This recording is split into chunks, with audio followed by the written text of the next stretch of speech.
Chapter 119. Next loop would be the one. Ryan could feel it deep within his bones.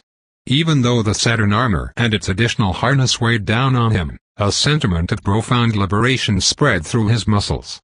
Alchimo had fashioned the courier throne of metal and cables within the depths of Mecran's submarine, linked to 6 helmets and special chairs for the would-be time travelers. Everyone was busy preparing for the procedure. Felix bade goodbye to his sisters, all of them crying. Livia memorized everyone's freshly recorded brain maps, from Sunshine's to Narchinia's. Mr. Wave and his sidekick the Living Sun prepped Shroud for the trip. Len and the other geniuses oversaw the computations on complex computers, while Bianca complained as her own preparations took longer than usual. Stitch watched everything from afar, and a lone panda felt post-heroic blues. "This is my first time travel," the panda said, anxiously biting his fingernails in his human form. He had strapped his helmet first among all the would-be travelers, and as usual, immediately believed all of Ryan's tales. "What if it goes wrong?" "It won't," the courier replied calmly. "Besides, you're a panda, nothing can harm you." "But Sifu, when I come back I won't." The poor man-bear narrowed his head in shame. "I won't learn. You have learned enough, and since you've won the cosmic lottery once, you can drink the elixir again. Only you can make elixir bigamy work." Well, technically, anyone could with their cure. Early tests on the captive metagang had proved the method's effectiveness. Though in Secret Agent Frank's case, Ryan kinda preferred him as a psycho. But what if the panda gets a crappy superpower this time around? His Panda-wan asked. The panda doesn't want to be useless." "You were never useless," Ryan replied firmly, causing the poor man-bear to look up at him with hope. "Never." "And never?" "Never," Ryan confirmed. "And elixirs grant wishes, though not all was well. If you want to learn, there's no reason why the blue elixir won't listen." The courier suddenly wondered what kind of wish Mosquito had made though. It must have been poorly worded. The panda wanted to be loved when he drank his elixir, the man-bear admitted sheepishly. To have everyone look up to him. "And it worked, but not thanks to your power." Ryan managed to raise an armored hand, putting his index finger on the panda's chest. "Thanks to this. The heart? You know, what I admire the most about you is that in spite of all the difficulties, you remain as optimistic and determined as the first day." In a way, Ryan saw himself in his young Padawan. "I mean, your tragic backstory was one of the darkest things I have ever heard. Very few people would have stayed innocent after that, and it takes strength." His words seemed to have reached his disciple's heart, for he stopped biting his nails and nodded to himself. "Thanks, Sifu," he said with deference. Ryan raised a thumbs up, while Len and Bianca each took their place around the machine throne. "It better be fucking worth it," the latter complained, as Alchimo put a helmet on her face. "I didn't work years as a living cloud to get a few days of vacation as a human. This ain't an 8 to 5 job." "Your case is the most uncertain," Alchimo warned. "Your unique chemistry makes the transfer a coin toss." "It will work," Len said, closing her eyes while the helmet hung heavily on her head. With 2 reloads under her belt, she had grown almost comfortable with the procedure. It must. Felix and Shroud followed suit, though the latter's girlfriend hugged him one last time before he could put on his own helmet. "How do the priests say it?" Ryan mused, as the vigilante's teammates helped him put on his harness. "Until time does us part? I promised that, whatever happens next time around." Shroudy Matty cleared his throat. "That I would do it right." "Do what right?" "Date her. No more vigilante work behind her back, no more lies.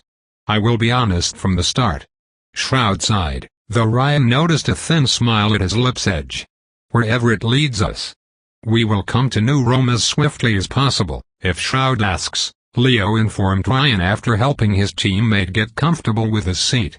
"But not before a few days. Mr. Wave was busy killing Nazis on May 8th, Mr. Wave explained rationally. Undead Nazis. Exercising the Third Reich takes time, even at light speed. So they wouldn't help with the bunker raid." Ryan had expected as much. Though Mr. Wave helped Alcimo attach Felix's helmet, Sunshine quizzed the courier. "The ace in the hole that could give you an edge over Augustus, and allow you to defeat Geist," he whispered. "It comes from this black world, doesn't it?" "I wield the majority's power in one hand, and the minority in the other," Ryan replied. "I do not understand that joke," Sunshine replied, his expression serious. "When we fought Mechrun for the final time, he opened a portal to the blue world in a failed attempt to enhance his power. Or so he tried. Instead, he contacted a darker place. The black world? The creature beyond his portal destroyed Mechrun, annihilated him, and nearly did the same with all of Sarajevo.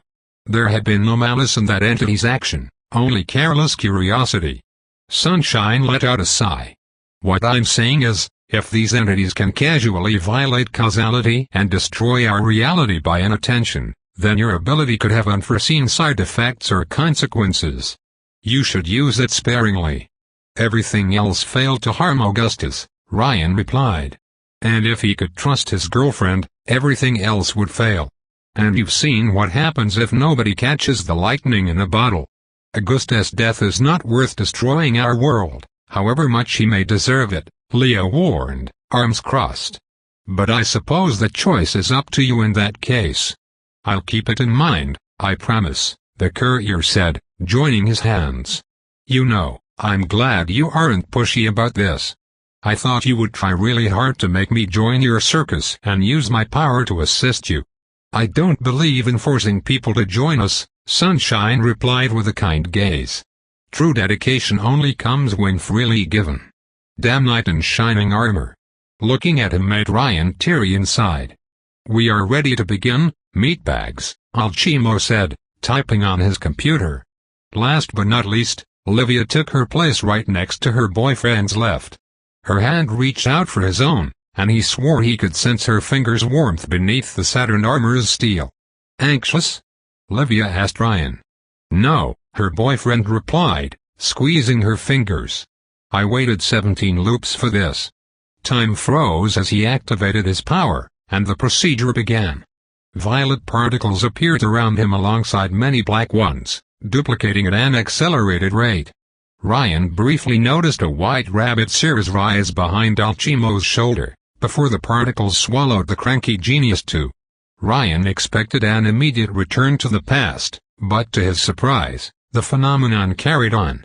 More and more violet flux blinded him to the reality around him, overwhelming even the black spots among them.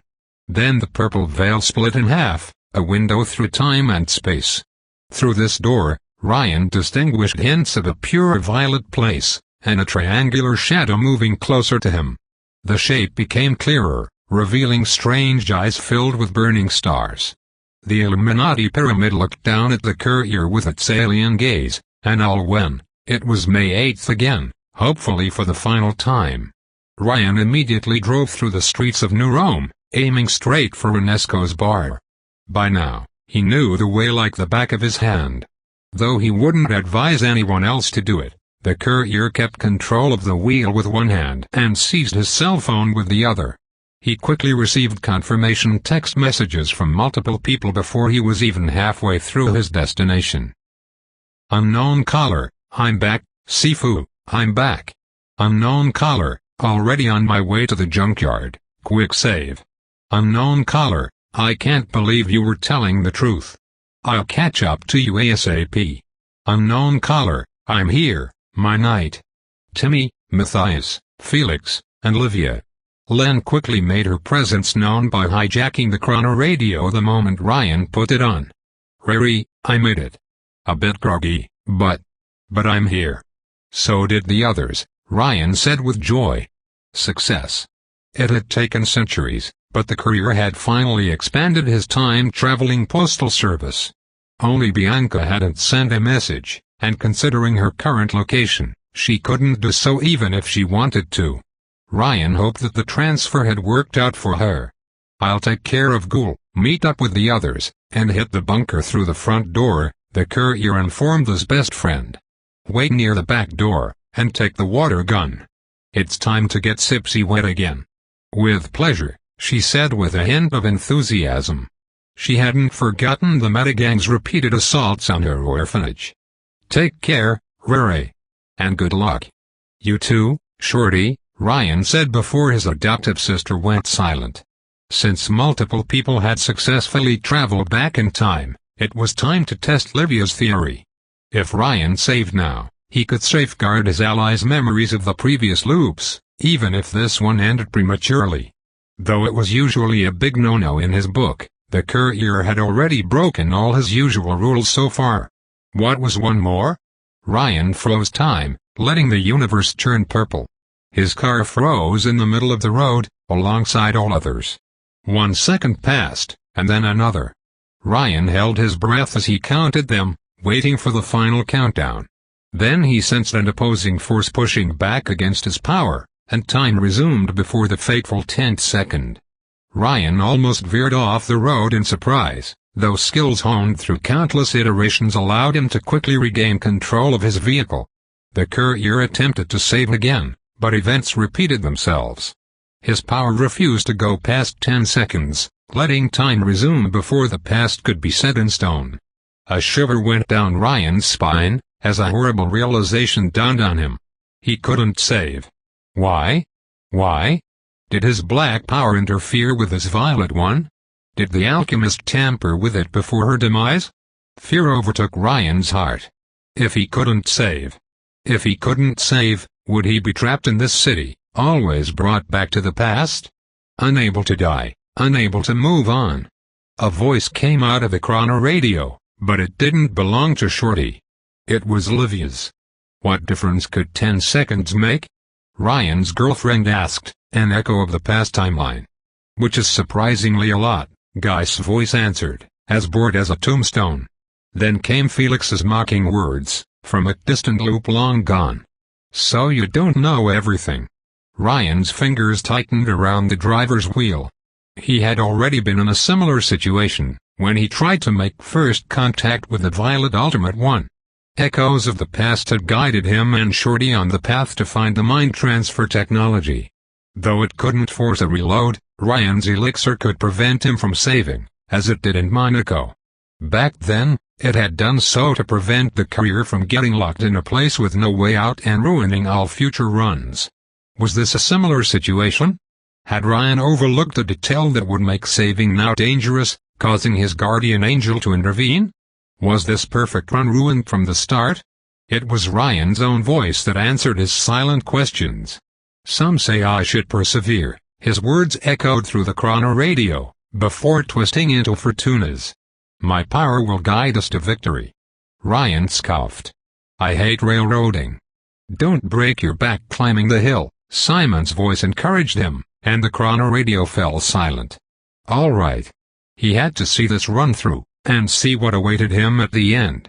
Ryan finally reached his destination, and parked his car near Unesco's bar. As he waited for his favorite Bone Daddy's arrival, the courier noticed his phone beeping. Ryan picked up the call, upon identifying the number as Livia's. Love. My knight, where are you? I'm on my way to the bar, Ryan replied. Is everything all right? No, she answered with panic, to his astonishment. Something is wrong. The courier immediately worried. Did Sipsy hijack Len's brain again? Or did one of the transfers go wrong? What's happening? I can't see Geist anymore. Ryan blinked behind his mask, while he noticed the hooded girl approaching the bar from a street corner. I don't know, he was fine a few minutes ago and then vanished without a trace. Bacchus has tried to contact him again, to no avail. It's as if he had passed on, Ryan finished. Darkling had warned him. His black power fed on deleted realities and paradoxes, each use of it strengthening its influence over reality.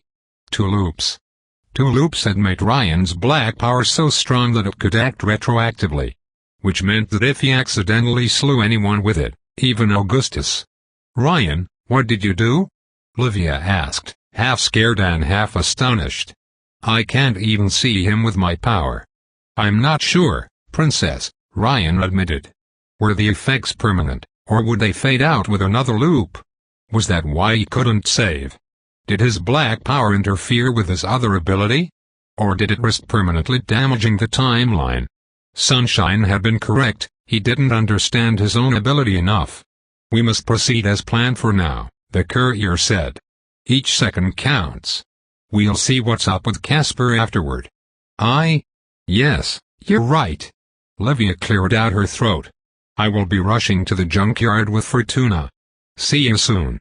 "See you soon," Ryan replied warmly, before ending the call right as Ghoul walked into the bar. Damn it, this run had barely begun and already he would have to adjust his timing. Putting his phone back in his pocket and smashing the accelerator, Ryan opened his perfect run by ramming his car into Ghoul's back.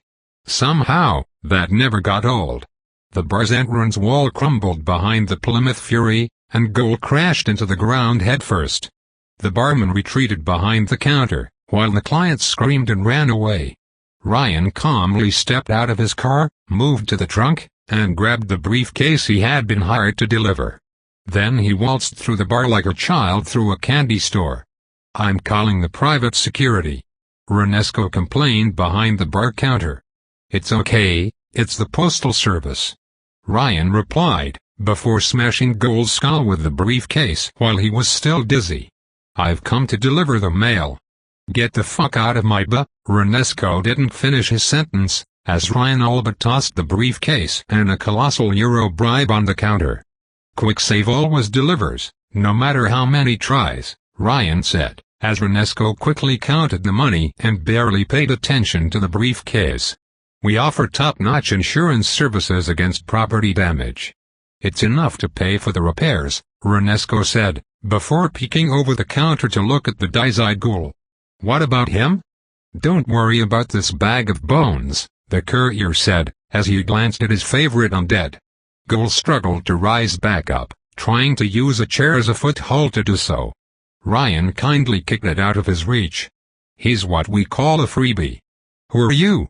Ghoul rasped, as he managed to get halfway back on his feet on his own.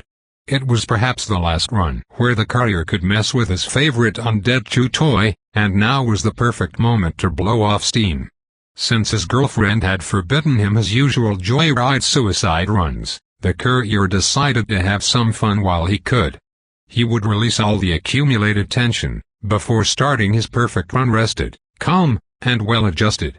"You know, Ghoul, this might be the last time we can have a heart-to-heart conversation, so I thought I should tell you how I feel." The courier took a long, deep breath. "You were almost like a Luigi to me." Ryan grabbed the undead skull by surprise. "That's why I'm going to send you to space," the courier announced with a maddened light in his eyes. "You're going to board a rocket, Ghoul. I'll put you into a rocket, and we'll call it Jeff. You're going to space, Ghoul, space. The final frontier for bones and men." "What the hell are you?" Ryan kicked his skeletal chew toy in the leg and released his hold over the head, making him collapse. "I'm going to send you to Mars, or maybe Pluto because I don't care what others say, it's still a planet." Ryan continued his rant, and fear started to overtake the psycho's heart. This only encouraged the courier to further feed on his victim's misery.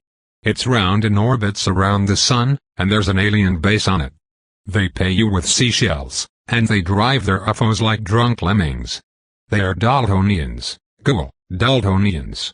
Ghoul attempted to escape by crawling away, but Ryan grabbed him by the leg and pulled him in his direction. Then he moved on all four and invaded the undead's personal space. "You're going to be the first corpse in space, Ghoul. The first undead astronaut in the entire universe."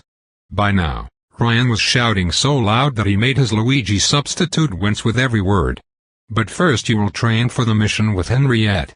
She's going to chew you, and baptize your skull as her litter box.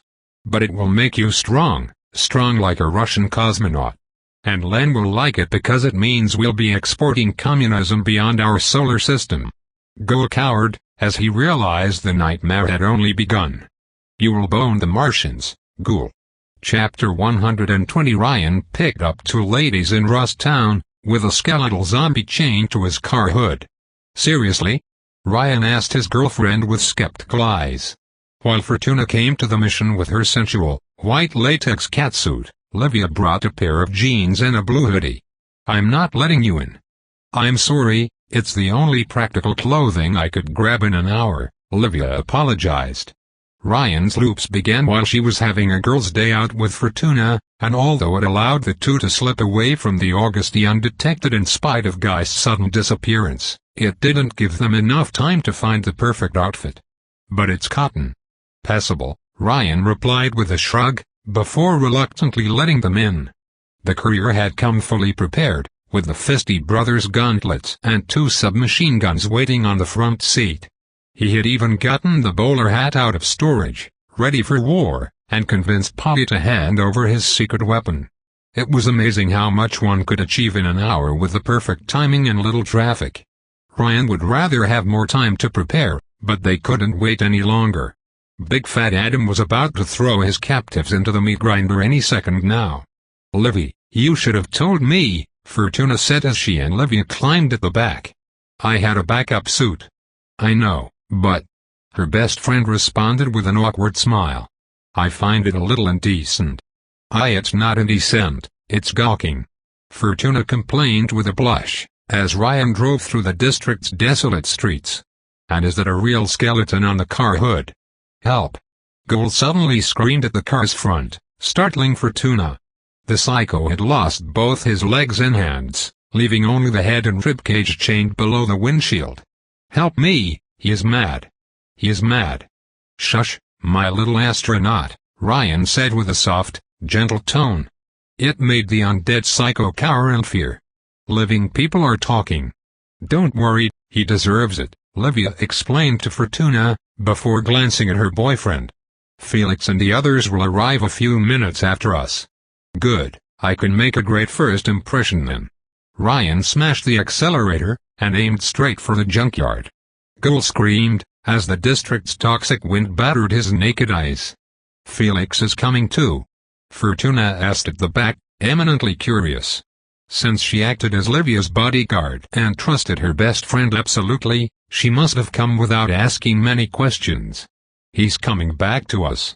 "No," Livia replied, but Ryan convinced him to make an effort and keep in touch. "You did." Lucky Girl glanced at the handsome driver with renewed respect. "You know, I was about to say Livia was too good for you, but I take it back." Thank you," Ryan said, as he noticed the trash walls of the junkyard appearing in the distance. "Where is my payment?"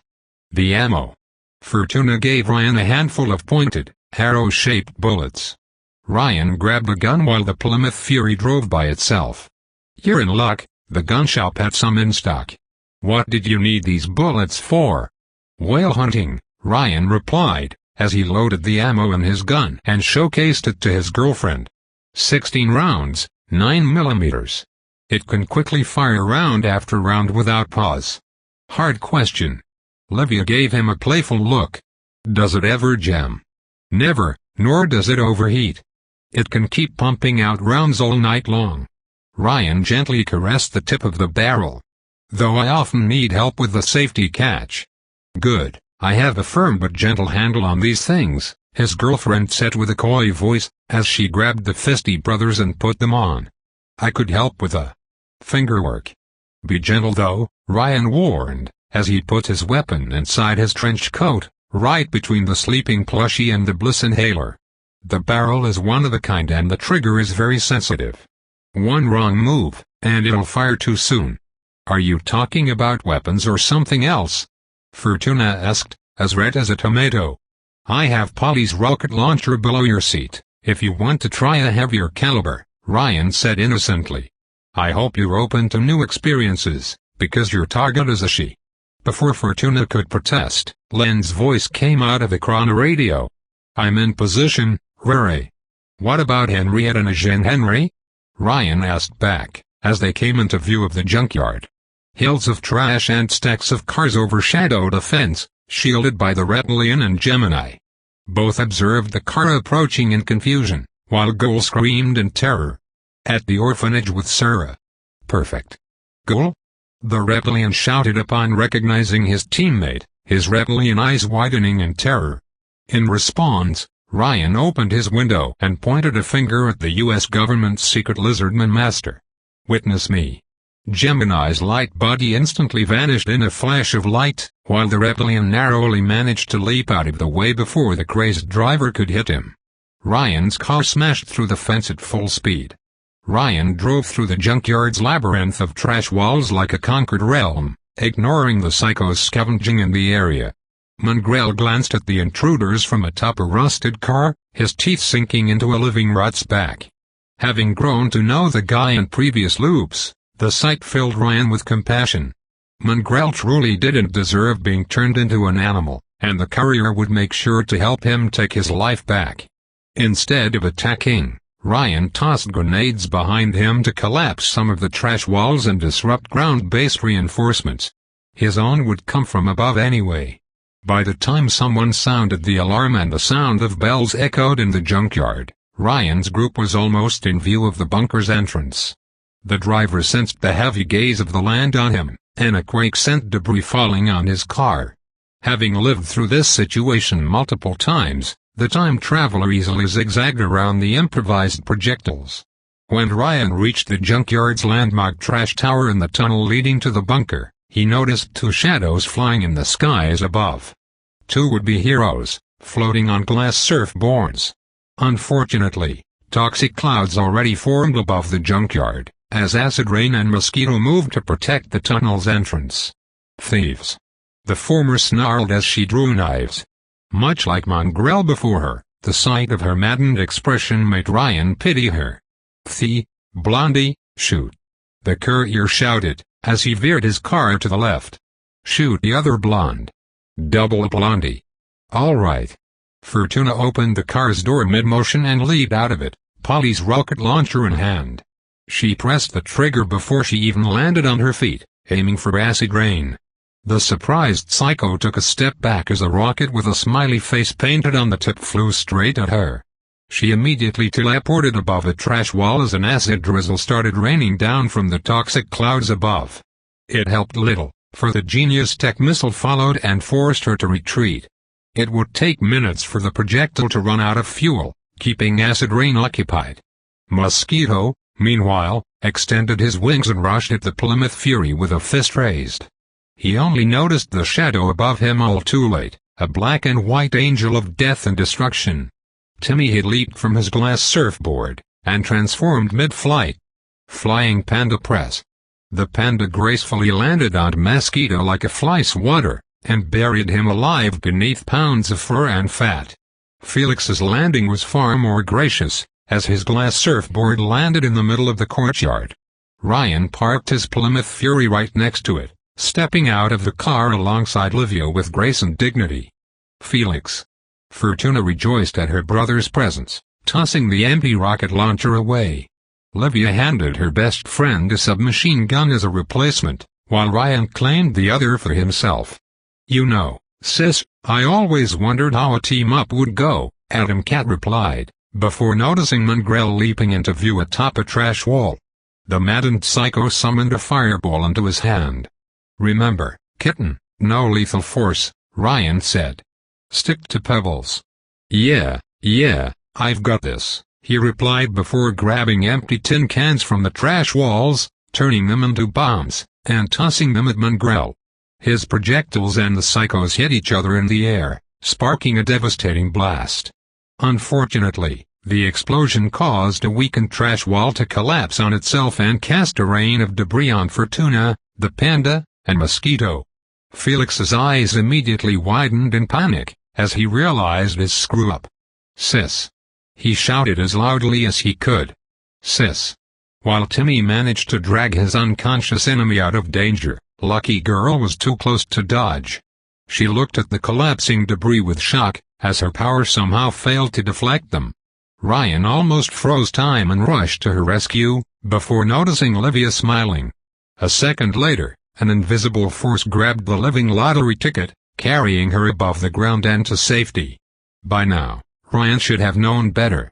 We'll take it from here, quick save, Shroud declared as he became visible, holding a blushing Fortuna in his arms bridal style. And her power didn't even need to force his hand this time around. Clean up the nest. Felix didn't hide his relief. Thanks, he said to Matthias, before focusing back on Mongrel. His sister's reaction was far less refined. "Felix, you screw up, you almost dirtied my clothes," she complained, shouting so loudly that Shroud winced. "I will strangle you if the mutants don't kill you first." "I would suggest drowning him, he doesn't like being wet," Ryan replied, as he and Livia moved into the shaking tunnel. Before he abandoned the surface, the courier gave the situation a cursory glance. These events were so familiar, yet different. A scenario honed through multiple repetitions, built upon information he had collected over many loops, executed by allies he had gathered on his journey. After so long, it was all coming together. And yet he immediately noticed something utterly new. Something he never imagined would happen, except in his wildest dreams. His Plymouth Fury. His Plymouth Fury hadn't taken any damage. "It's a holy sign," Ryan muttered to himself with religious awe. "And if we do our part right, it will make it through the day intact," Livia said with a grin. Perfect Run confirmed. The couple rushed into the tunnel while its walls trembled, the land attempting to collapse them. The duo quickly reached the bunker's black door entrance and faced a pack of 4 dynamic drones. "I take the left, you take the right," Ryan asked his girlfriend, before sensing a chill down his SP. When Ryan regained consciousness, the couple was walking through the blast doors while leaving 4 wrecked bots in their wake. "You were saying?" Livia asked, teasing him by caressing the fisty brothers. "You're greedy, Miss Auguste," Ryan complained, as the tunnel collapsed behind them. "Greedy, me?" she replied with a smirk, as they entered the metal corridor leading to the bunker's main hall. "You're the one keeping the best stuff for yourself. And here I was preparing you a big surprise." Ryan glanced through the reinforced windows to the hangars beyond, and at Sishok's thrills toiling on Mekran's mechaned submarine. He noticed Len's armored head peeking over the waters linking the underground complex to the sea outside, and waved at her through the reinforced glass. "A surprise, Mr. Romano?" Livia asked, suddenly interested. "I love surprises." "For the dynamic date, Princess," Ryan said, as Len suddenly emerged from the waters and attacked the thrills with her bubble rifle. "The dynamic date. I can't wait," she said, as they entered the bunker's recreational area. Much like in Ryan's suicide run, 6 psychos occupied the room. Siren, the liquid ink machine, and the faceless Incognito played pool alongside the sickly white, bald pale guy. Rakshasa played Street Fighter on the room's arcade, while a disembodied Asian woman's head floated behind the bar counter. Ryan remembered her name as the dreaded Fookfus. Siren hit a ball with a cue stick, before looking up at the newcomers. She didn't say a word, and for a brief instant, the courier worried that the transfer hadn't worked. Thankfully, they had agreed on a secret code to test it out. "The fart is in the toilet," Ryan said, before clocking his submachine gun. "I repeat, the fart is in the toilet. I heard you for the first time, jackass." Bianca let out a sigh as she put her cue stick aside. "Took you long enough." "You know these guys, Siren?" Ink Machine asked, falsely reassured by her teammate's casualness. "They are new recruits?" "The new management," Bianca replied, before suddenly pointing her vibrating gauntlets at both Ink Machine and Rakshasa. She blasted them both by surprise, turning the former into a puddle and blasting the latter headfirst into the arcade. "Bianca, you heartless monster!" Ryan mourned the arcade game, before opening fire at the other psychos. Though he was careful not to kill any of them, he didn't even manage to wound them. Incognito dived behind the pool table for protection, while Fookfus materialized crimson arms of energy to deflect the bullets. Pale Guy simply dodged, but Livia quickly moved to engage him in melee. "Siren, you traitor!" Fookfus snarled from behind the counter. "Incognito, call Frank." Incognito hastily rushed towards the elevator, but Ryan quickly shot him in the knees with his submachine gun. The metagang member collapsed on the ground with bloody legs, writhing in pain. "Sorry, you'll live," Ryan apologized to the faceless psycho, before turning his submachine gun at the bar counter. "We meet again, Fookfus. Won't say I missed you though." "That's not my name," the floating head complained, before spitting a stream of acid at the time traveler. Ryan frowned behind his mask as he froze time and dodged. Her name was.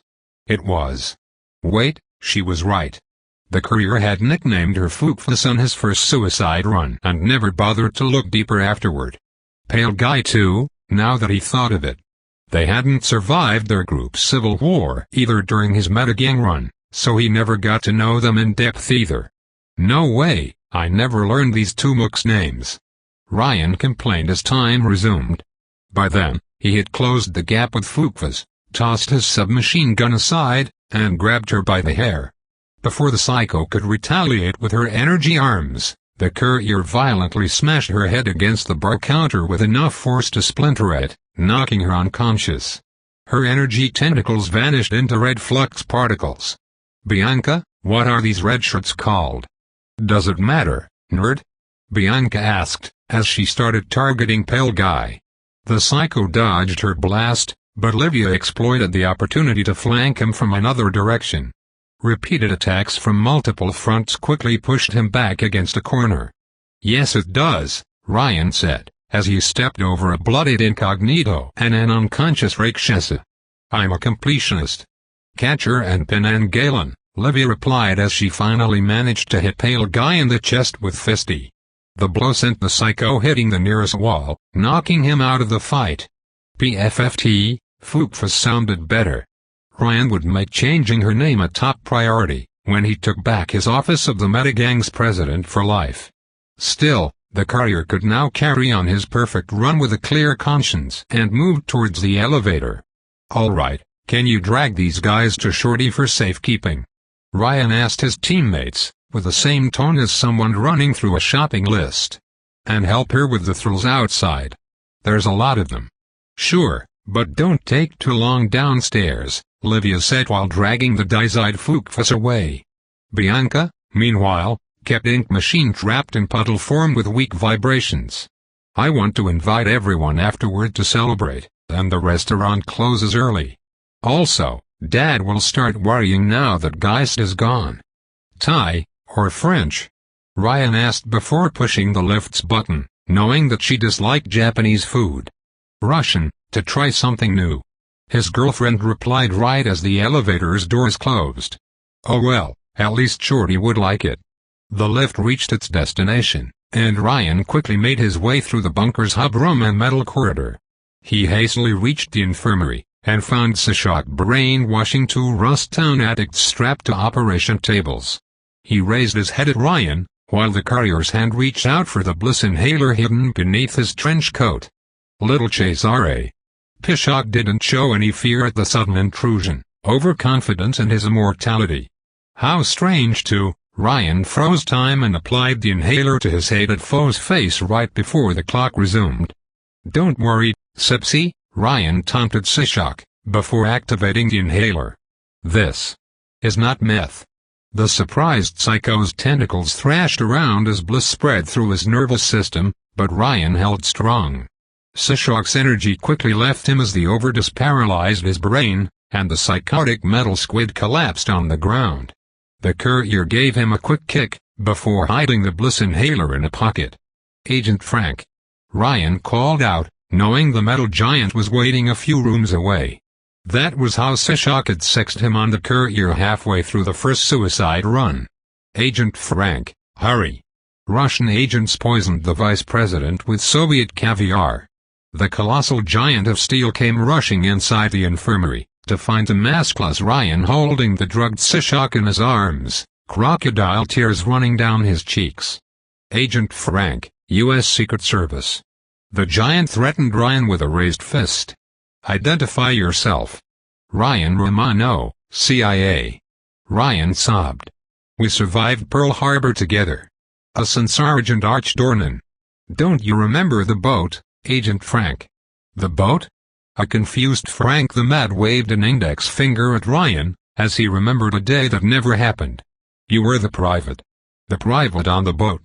Thank God Livia predicted how to get inside his head. You saved my life, Agent Frank, and today, I pay my debt. Ryan wiped away his false tears. I did all I could to save him, but the air. The communists poisoned even the air, Agent Frank. I knew they put something in the airplanes. Frank immediately looked at the drooling Shishak with a worried gaze. What can we do? I did all I could to save him, but this is a communist coup, Agent Frank. They are trying to destroy the government. Only now did Agent Frank understand the true threat their democracy faced. The president is down there. The giant panicked. We must secure his safety. No, Agent Frank, not we. It's a suicide mission. Ryan delicately gave the drooling Shishak to Frank, who held him in his arms like a secret treasure. I will do it. You stay here and protect the vice president from a Russian counterattack, until Agent Sarin comes back with medical help. The U.S. Secret Service does not. Democracy can only survive if. Ryan cleared his throat, his voice as heavy as a soldier marching to certain death. If you live, Agent Frank. If the president dies, the vice president. The vice presidency must endure. Do you understand this, Agent Frank? Ryan let out a long sigh, as he put his mask and bowler hat on. Let me die for my country, he pleaded, before adjusting his hat, as a hero. I understand, Frank the Mad Lad replied, before offering Ryan a military salute with one hand while holding Shishak in the other. Semper Fi. Semper Fi. Ryan returned the salute, before walking out of the infirmary with a heavy heart. There. According to Livia, if dealt in that way, Frank would follow orders and remain in the infirmary until the group could secure the rest of the bunker. So far the Metagang's route was total, but the main course waited a few rooms ahead.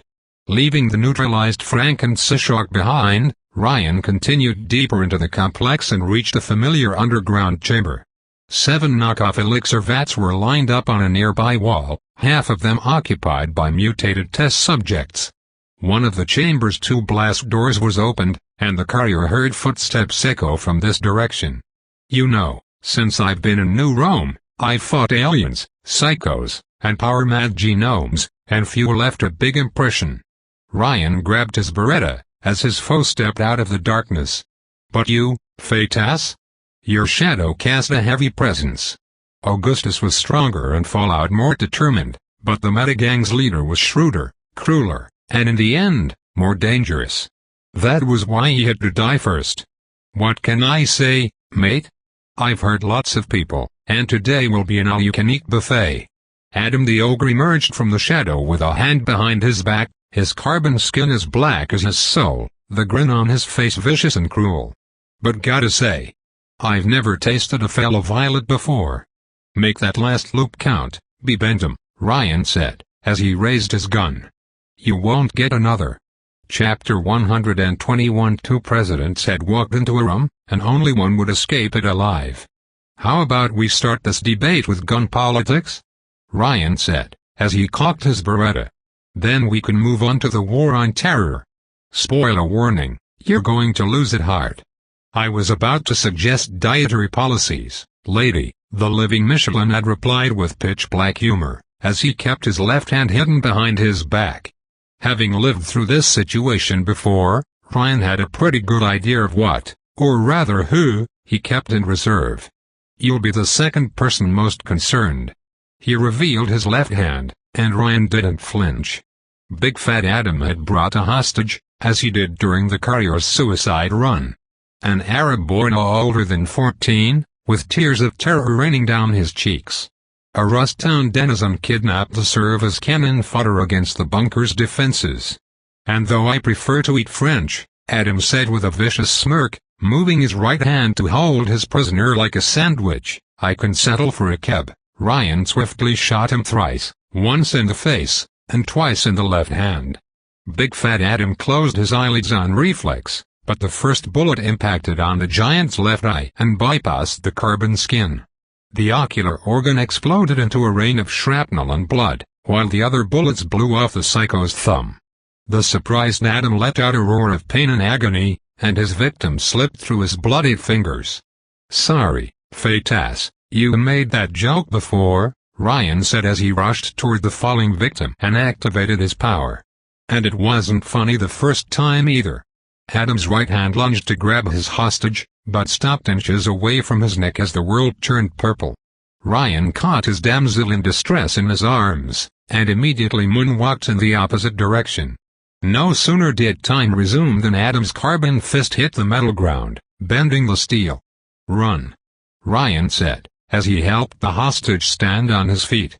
But he started to speak in a Turkish dialect, too shocked to react.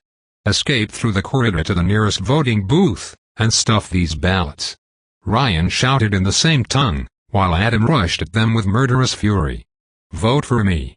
The hostage was too shaken to do his patriotic duty, so Ryan decided to narrow his voting options. He began to freeze time, right as Adam the ogre protected his face with his right hand. Odd timing. But still, Ryan loved immobile targets, and shot the hardened psycho in the left leg thrice. One bullet bounced off his knee, but the others blasted holes in the calf. "Let me introduce you to my friend," depleted Ryan said as time resumed. Adam stumbled on the cold hard ground, and the career was still out of his hand's reach. Family name Uranium.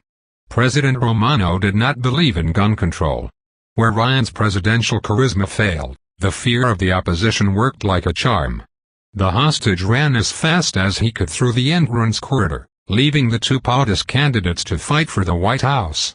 "I remember that voice," Adam rasped as he rose back to his feet. In spite of the calf wounds, his enhanced genome metabolism allowed him to carry on. "Your bloodstream's kid. Cesar A. something. You're here to settle Daddy's score with us." "Actually, I'm here to take your presidential office for myself," Ryan said, as he circled the giant from the left and waited for his time stop's cooldown to end. "Even people in your campaign staff voted for me." "The dead don't get to vote," Adam replied, although without any false joviality. His jaw extended as he put his unharmed hand through, and he brought out a grenade with Micron's symbol on it. "And you're forgetting abstention." He activated the bomb and tossed it at Ryan. The courier froze time and dashed to the left side to dodge, while Adam lowered himself as if to sprint. Ryan couldn't afford to waste his precious special ammo, as he had only a limited amount. Worse, although the bullets were top-notch quality, the caliber couldn't pierce a Colossus carbon shield in all places. The bones below the knee were probably as hard as the skin protecting them, and unlike lightning bullets didn't have enough strength to break them. The courier would write down adamantine bullets on his Christmas list, but in the meantime, he needed to target Adam's throat and stomach. Ryan wondered how the psycho's second power would react to intestinal wounds though. Well, time to find out. The courier shot the psycho in his belly, which was so big that he barely bothered to aim. The bullet tore a hole through the carbon skin as time resumed, but no blood flowed out of the wound. If anything, Ryan noticed air getting sucked into the opening. The live grenade exploded in a fiery blast of red particles without harming anyone, while Big Fat Adam sprinted at his rival. Ryan had to roll to the side to avoid a punch, then lower himself to avoid a second. The ogre moved with greater speed and agility than his size would suggest, giving his foe no breathing room. Worse, Ryan quickly realized that the psycho's attacks weren't random at all.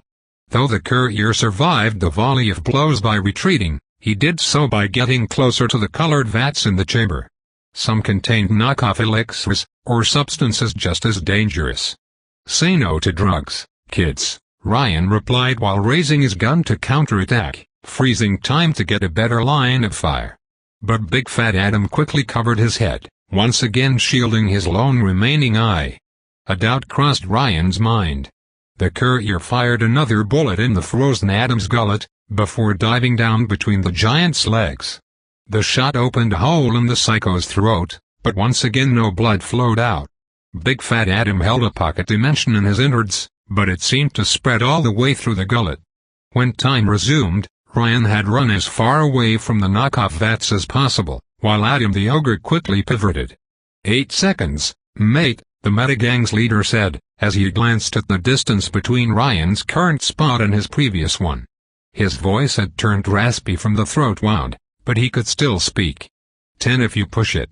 That's your limit. How did you know I was a violet? Ryan asked, holding the Beretta with one hand and grabbing throwing knives from below his trench coat with the other. "You hadn't recognized me then?"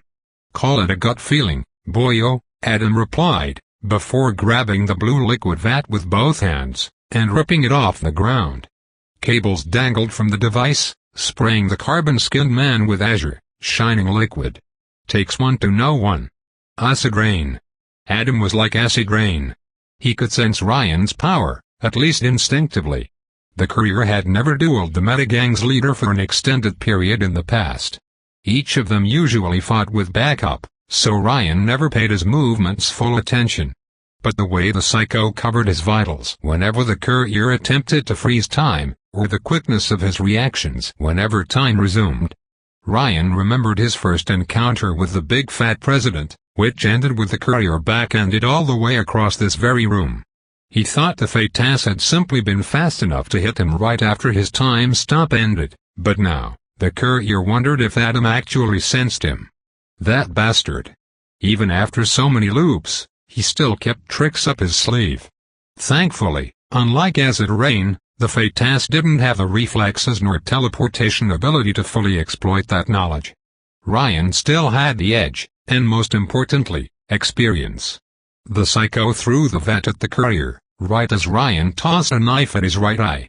Adam closed his eyelid and the blade bounced off it, but this gave the courier time to adjust his aim. His bullet crossed the gap between the two fighters faster than the glass vat did, blowing off Adam's other eye.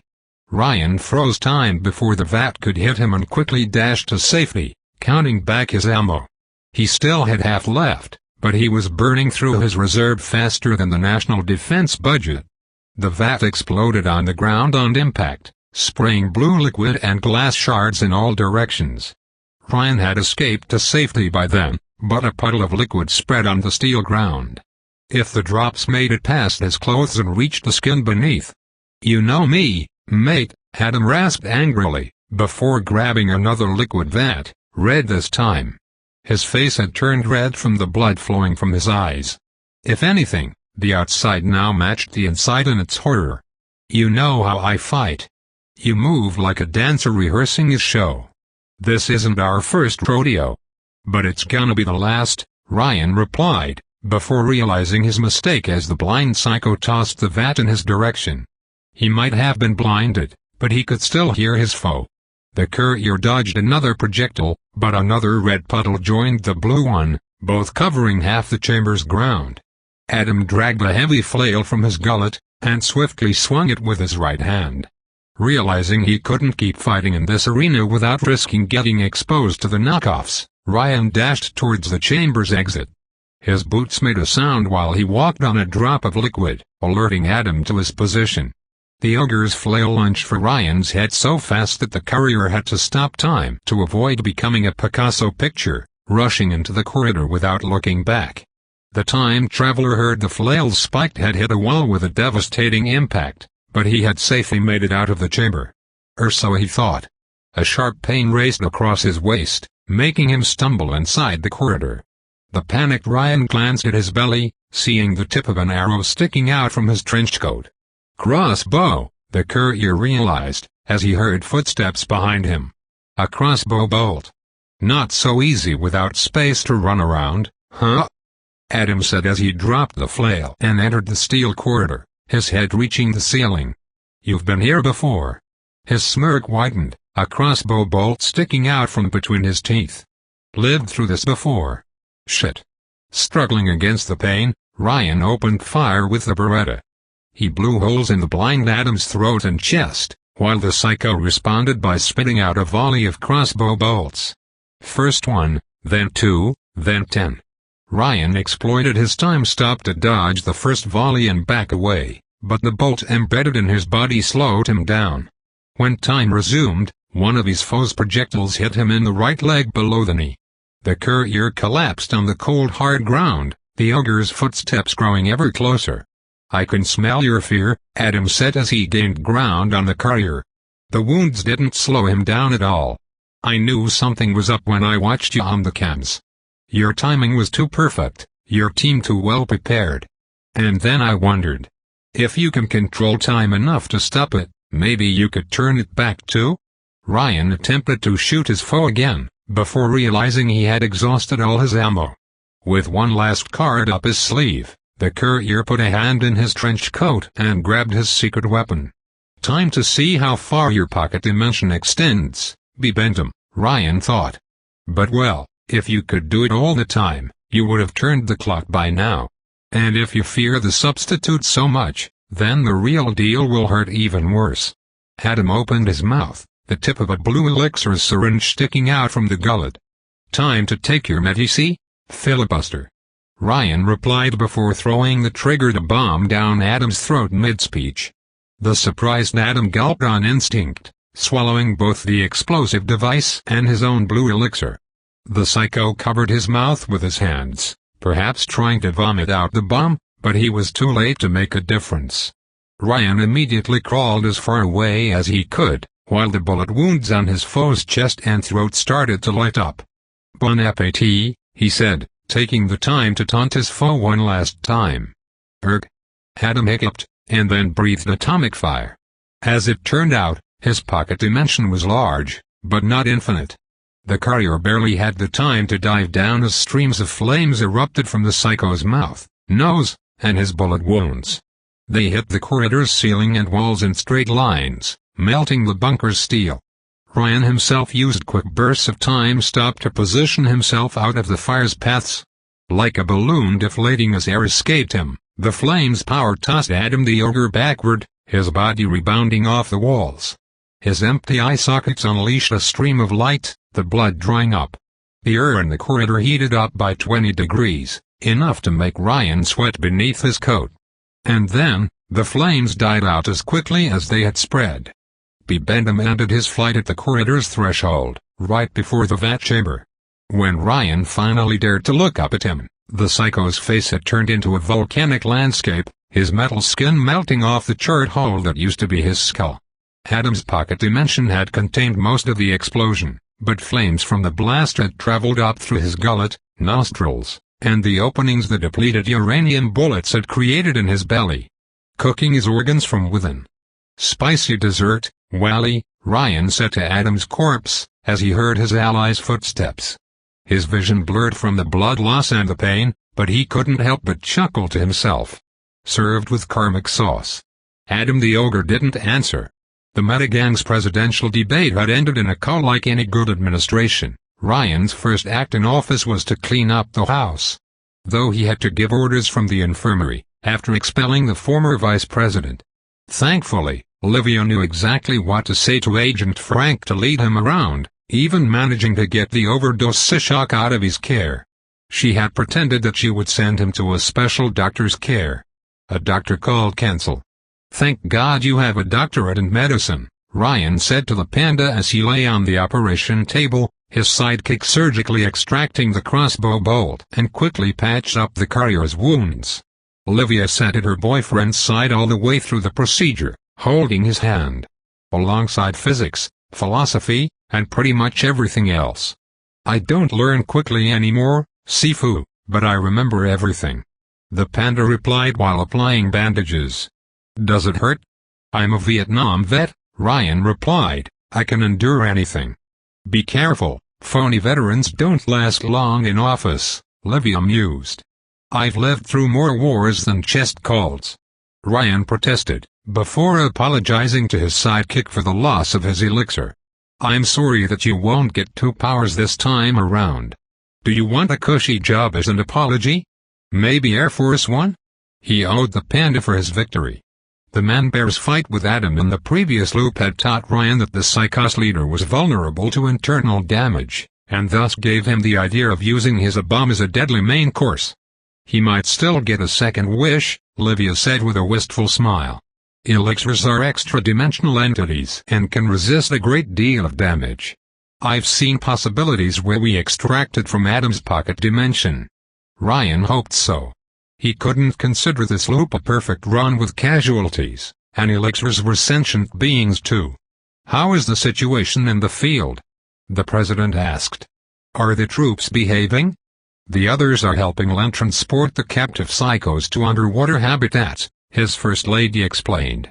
We're also giving first aid to the hostages. Any casualties? None, she said before lightly kissing him on the cheek. Thanks to you. The news came as a relief. Ryan had worked over more than 10 loops to save Rusktown from the Meta Gang, and he had finally succeeded. Having been warned, both Alchimo and the Carnival would make their way to New Rome. They would conquer the bunker, exploit its resources, and lay the groundwork for its final destruction.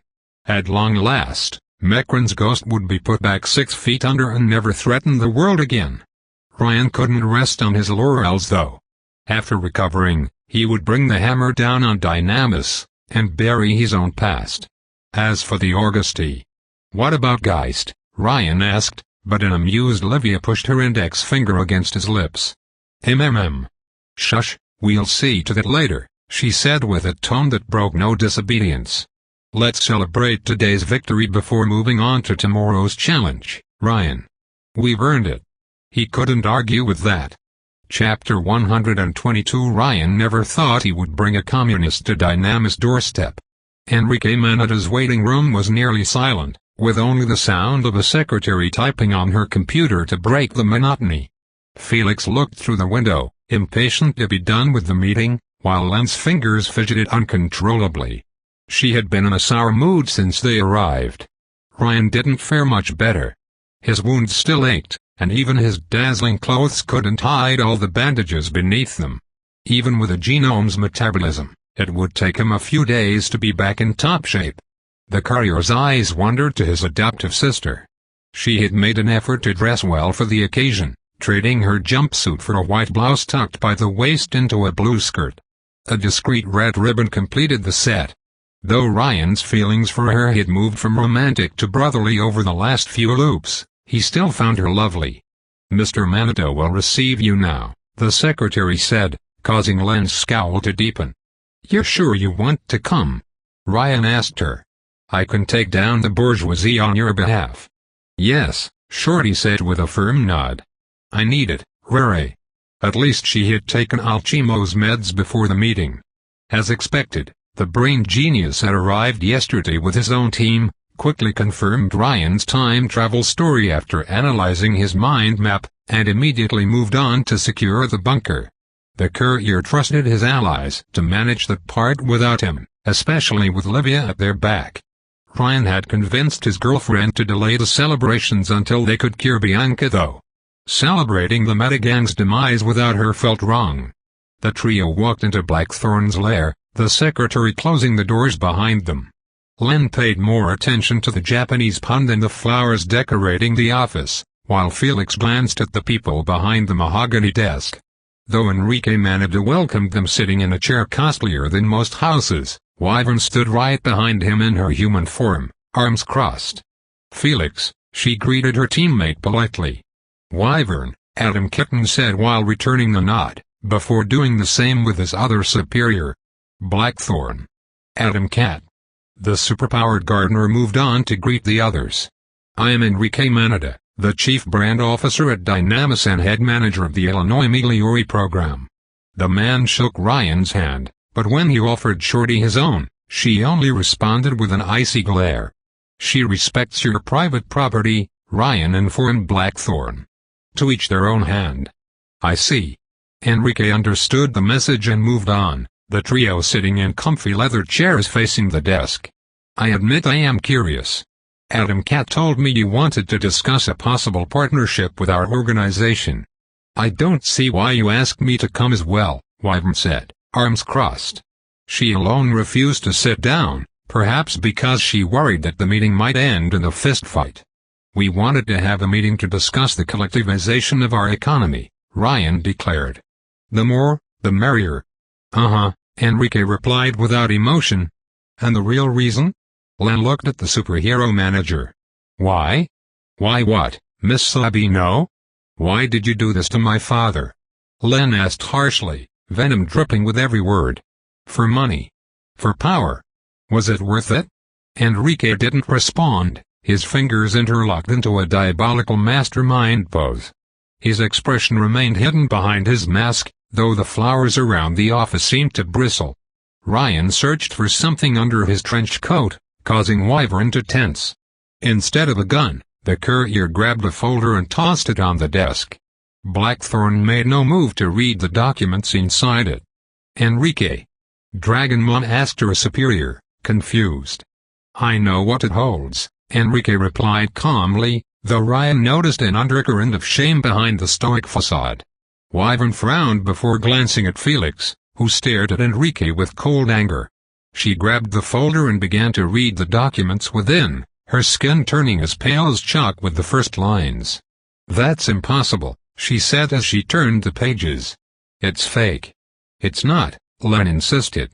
"You think I can believe half of what's inside? That Dynamis turned a psycho into a drink, or cloned me?" The superheroine shook her head. "Lots of false information spreads about Lab 66 and the knockoff production process.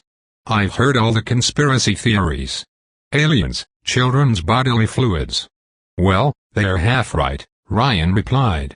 "You can take my blood if you want," Shorty added, while Enrique remained as silent as her tombstone. "See for yourself. Underdiver, I know you attacked Dynamis installations in the past, but spreading these lies are new law and will not help anyone." Wyvern put the file on the desk, a picture of a knockoff transforming into bloodstream slime slipping out of it. "Felix, don't tell me you believe them." "I do," Felix replied grimly. "I took this picture." Dragon Mom remained in denial. "You were deceived. And that part about Dynamis funding the Metagang is the most ridiculous thing I've heard yet." This time, Enrique wordlessly glanced at the documents and examined them. He quickly reached the part about the knockoff elixirs deliveries to Adam, transcripts of Sishok's meetings with Hector Manada, and most importantly, the schematics of Dynamis' brain mapping machine. "Where did you get these documents?" the corpo asked, doubt gnawing at him. Len brought out a phone, activating it. The video showcased Agent Frank dutifully keeping watch over a pile of dangerous Marxist literature, trapped in an underwater prison. Wyvern immediately recognized this proud defender of democratic values. "Is that Frank the Mat?" "This is a live feed," Len explained, while Enrique watched on with sharp attention. "We neutralized the Metagang's leadership, and currently hold most of their members in underwater cells," Felix said. The video switched to Dynamis Thrills being treated in an infirmary into the knockoff crates. "We have dozens of witnesses currently receiving medical attention. You can visit them yourself." Wyvern scoffed. "Felix, are you saying that you defeated the Metagang by yourselves?" "You can come to Rust Town and check," Len replied frostily. Her anger at Dynamis gave her confidence. "If you are willing to get down to earth and sully your clothes." The superheroine flinched, but quickly regained her composure. "I raided the Metagang half a dozen times since they arrived in New Rome." "It changed nothing," Len rasped. "Hundreds would have died if we hadn't been here. Old people, children. They hoped you would come rescue them, but you never came." Tellingly, Dragon Mom didn't attempt to say she did all she could. She had advocated Illinois Miliori attack the Metagang in the past, and still wished her superiors took her suggestion to heart. Speaking of her superiors, Enrique grabbed his own phone and started making calls.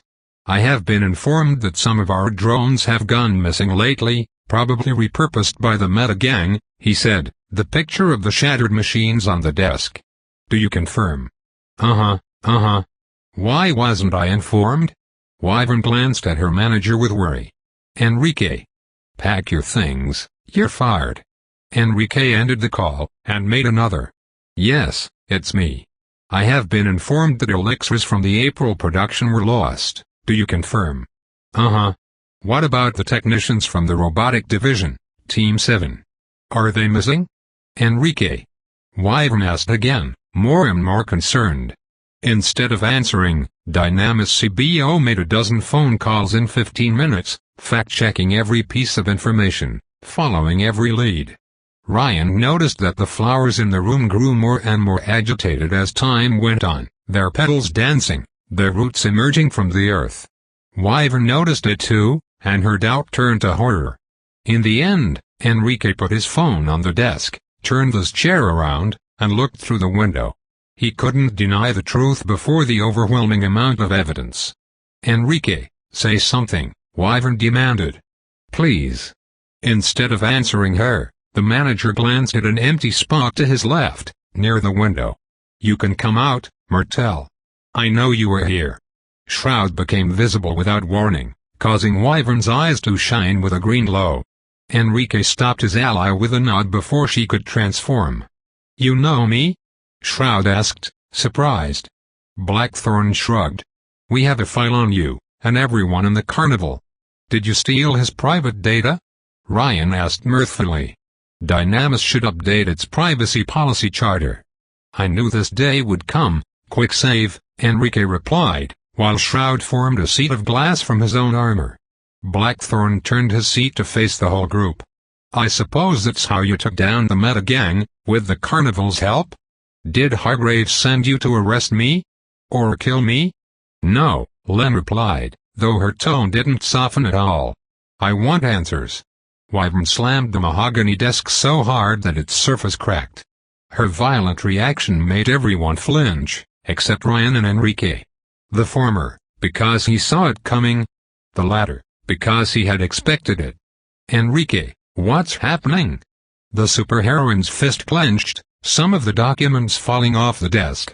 Is any of this true? All of it, as far as I can tell. His voice was heavy with guilt and remorse. All their evidence points to my father conspiring with Adam the Ogre to weaken the Augusti. As for our elixir production process, I saw it for myself. By now, Illinois Meteori's shining dragon was positively trembling.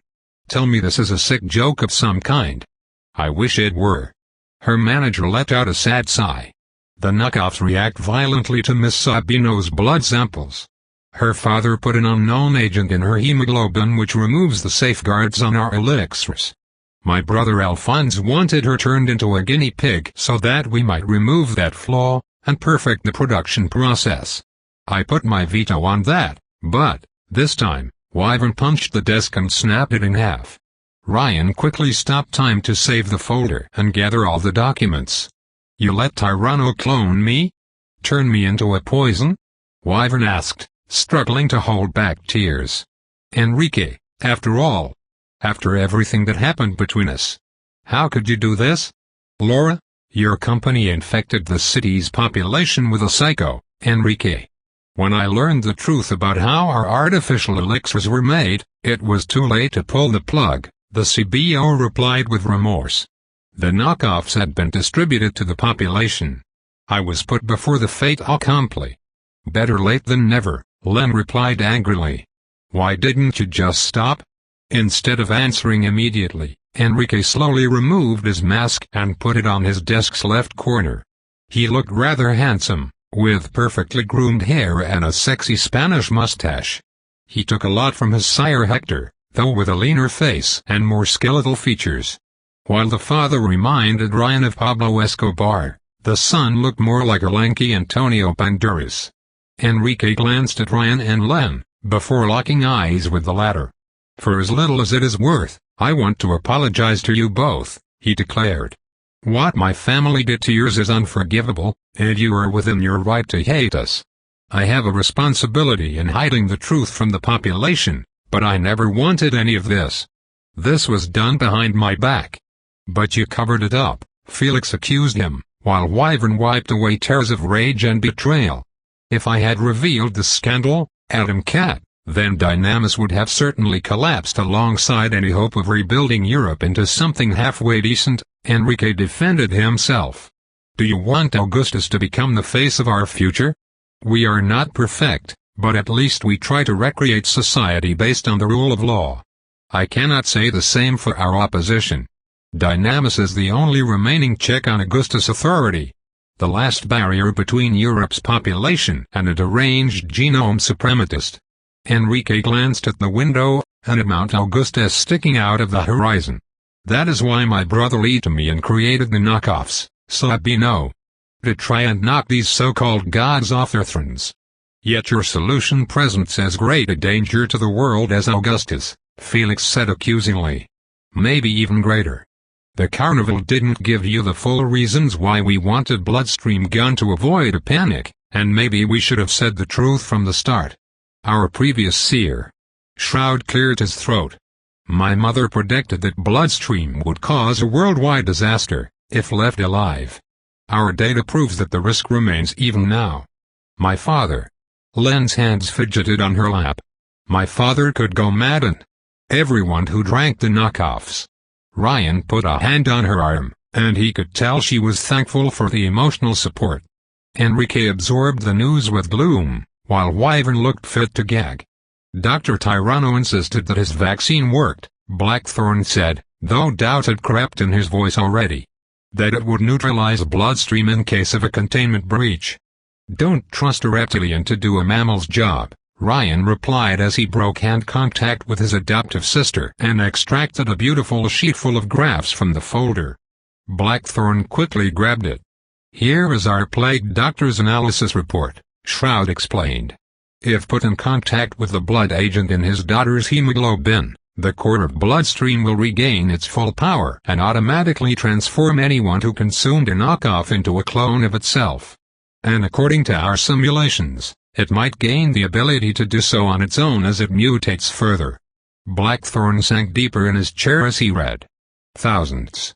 Millions would die in the best-case scenario, Shroud replied. You've got to stop this, Felix insisted. Blackthorn returned the document to Ryan. You came to destroy Lab 66? They wanted to come in guns blazing, the courier admitted, but I convinced them to try finding a compromise. Why? Enrique asked dryly. Out of all the people in this room, you should hate us the most. Because although you look like a Saturday morning cartoon villain, I know you were anything but. If anything, Ryan had come to see Blackthorn as the other side's Livia, an internal reformer doomed to fail without outside help. You're the only hope Dynamis of reforming into something actually good for the world. We have found a treatment not only for the bloodstream infection, but for the psycho condition, Shroud explained. Though skeptical, Enrique looked willing to entertain the possibility of a cure. Do you have proof of what you say? Of course. Ryan put a hand on his chest. Thanks to our psychocare policy, my administration is currently curing the Metagang's members. You can come see it for yourself. But we will need resources to cure psychos across Europe, Shroud said. Resources that your company can provide. I want to try the treatment on my father. To try and heal him. And if it doesn't work. Len cleared her throat. If it doesn't work. I want to end his suffering. This is all I ask. I don't even want revenge. I just want him to find peace. Enrique tensed up. My father and brother will never agree. They won't, Ryan agreed. Which is why we're asking you to do the right thing, Jiminy. Though he remained as stoic as ever, the courier's words affected Blackthorn. Ryan could see it in his body language, how the plants in his office shifted. A part of him truly believed in the superhero propaganda he pitched to his customers. Deep down, Enrique Manada desperately wanted to make the world a better place. I'm resigning, Wyvern declared with a hardened voice. I can't stand by this. And neither should you, Enrique. No, I should not, the manager conceded. But if we reveal the truth and arrest my father, then my brother Alphonse is in charge. He won't let his life's work vanish without a fight. He has gambled too much on this project to stop now. Even knowing the risks? Felix asked, aghast. Even so. My brother dreams of a world where everyone is a genome, and thus equal. He would rather die than abandon it. That will stop him too, Adam Cat locked eyes with his manager. You remember the day I first came to this office, Blackthorn? What did you say to me back then? Blackthorn let out a heavy sigh. That even if your family was in the wrong, you were right to take a stand for what you believe in. Start practicing what you preach. Or was that just a slogan? Wyvern put a hand on Enrique's shoulder, making him freeze. The superhero and the corpo exchanged a glance, full of conflicted emotions. Past intimacy, pain over past lies, regrets. A tiny bit of hope. They had been so close that they could probably understand the other's thoughts without saying a word. Even if it's all for naught, Laura? Enrique asked Wyvern. Even if it is all for naught. Someone has to try, Enrique. Or nothing will change. She gathered her breath. Please. Enrique's hand rose to touch Wyvern's, but she backed away from his shoulder before he could make contact. For the first time since Ryan had met him, the courier could see the pain and loneliness behind the Manada's stoic facade. Suppose I'll help you. Illinois Migliori's manager faced his guess. Even if by some miracle Dynamis survives the destruction of our main lab, our loss of credibility, and my brother's inevitable retaliation, the company will be a shadow of its former self. Easy prey for Augustus. Unless you intend to take him down after cleaning up our house? You have a secret weapon against Augustus, Shroud pointed out. The gravity gun. An untested weapon, Enrique pointed out. You of all people should understand why we're unwilling to take a gamble, Martel. Your organization's last encounter with Augustus ended with half of your members dead, Martel. Ours, with Malta sinking beneath the waves. When humans dare the lightning to fall, they die. Ryan felt a sharp pain in his chest, right where lightning butt struck him in the past loop. We have another option, he said. Mechrantech. Its efficiency has been proven. Technically true, though he left out the gory details. Nothing is ever certain with Augustus, but I suppose this is true for all things in life. Enrique seized Ryan's folder. I will analyze these documents in detail. If you are correct about the potential for an elixir epidemic. If you are correct, then I will contact you again. And the gravity gun? Shroud asked. I will send you the data. Enrique looked away, avoiding Wyvern's gaze. Go now. Not yet. While Shroud vanished and his other allies moved to the door, Ryan turned to Wyvern and spoke one word. Jasmine. Wyvern flinched. What, Jasmine? It's not too late for you and her, Ryan said. All she wants is an apology and recognition. Apology for what? Dragonmon asked with a confused frown. I never did her harm. She wants you to apologize for never paying much attention to her, and letting her live in your shadow, Ryan said.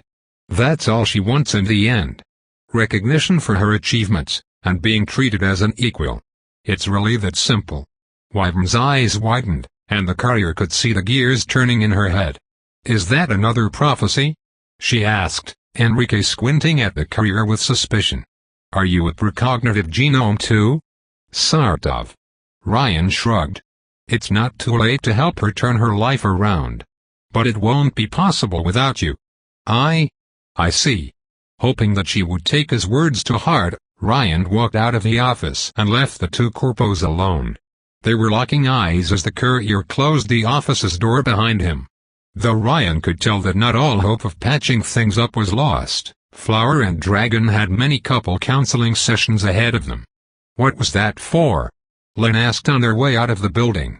I made a promise to a girl once, Ryan said, remembering his Jasmine lost to time. I owed her that much. Ryan drove the Plymouth Fury on the way back home, but the group didn't move to the junkyard immediately.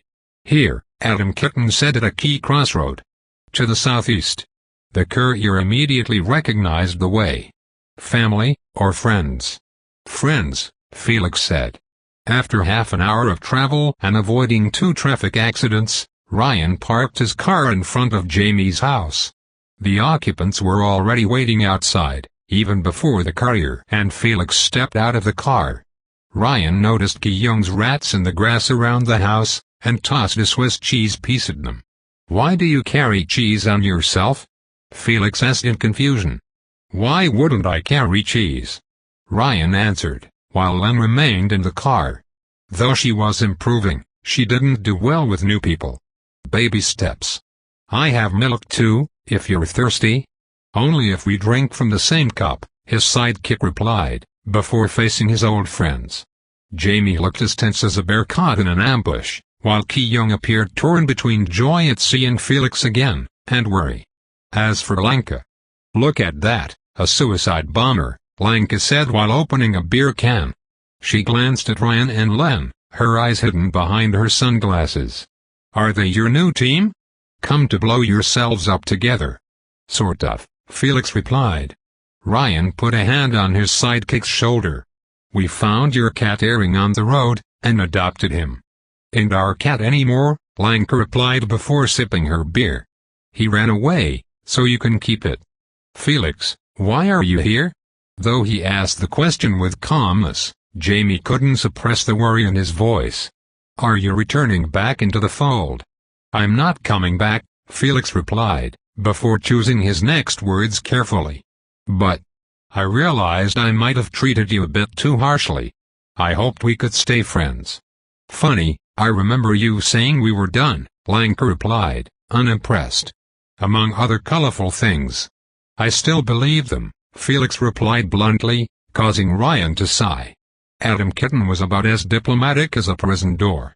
Still, the courier hung back, as it was a private matter between former friends. "Staying with the Augusty is wrong, especially after you saw the damage they caused firsthand." "Felix, you will always remain our friend," Ki-young said softly. "I remember all you did for me, and Jamie too. You will always be welcome among us." "But by coming here, you're putting everyone in danger," Jamie declared. "If Pluto learns you came, you'll die." Felix sighed.